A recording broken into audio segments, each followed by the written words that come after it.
Okay, this is an introduction to glazing your pottery.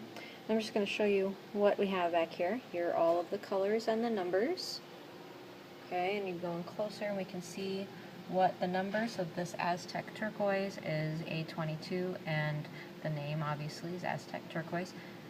Understand that that one is the only one that is not shiny, so don't use that one if you don't want it to be shiny like the other ones. Okay, so then we have some little pieces of paper, and here's one just kind of sitting there. You want to put your name and the numbers and the colors of what you're going to use and keep them inside your pottery, okay? And we're going to keep those back on the shelves while you're working on them. Make sure they don't touch other people's. Here we have all of the different glazes, and you can see that I have them organized. Like this is light blue, and we make sure to put it back in the right spot. Some of them are missing because we're out of that glaze. Okay, make sure and put them back correctly, and make sure the lids are on. You can see that that lid is not on right, so we need to make sure and put that back so that people don't spill. Alright, so here I have some examples of pottery that maybe did not come out right or they did not finish. Okay, this one does not have enough glaze.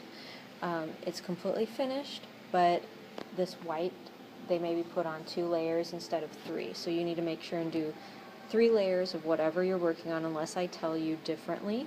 And for now, you're going to be fine, and then when I come back, I'll let you know how many more layers you need to do based on what you tell me.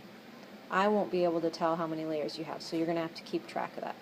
Also, make sure that you are letting each layer dry in between so that you're not just smearing the glaze around. Okay? This person did not finish, and you can see that it just looks unfinished. The edge of this nose looks really crooked and just very messy here, and so we need to make sure to be as perfect as we possibly can. And so if you look at my example, the edge around this rabbit had to be neat and clean. I had to be careful around the eye. I had to be careful around the paw and each blade of grass. So you have to be really careful about that. Now I'd like to show you some different examples on my website. So on this one, we do not have a very strong contrast. I would have selected a lighter color contrasting this animal color so that it pops out.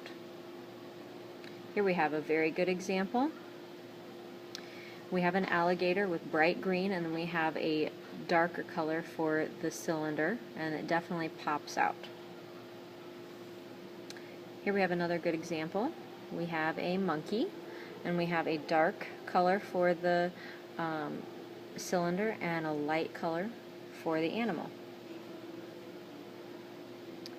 Okay, here we have a rabbit that maybe didn't turn out as well as the person thought it would.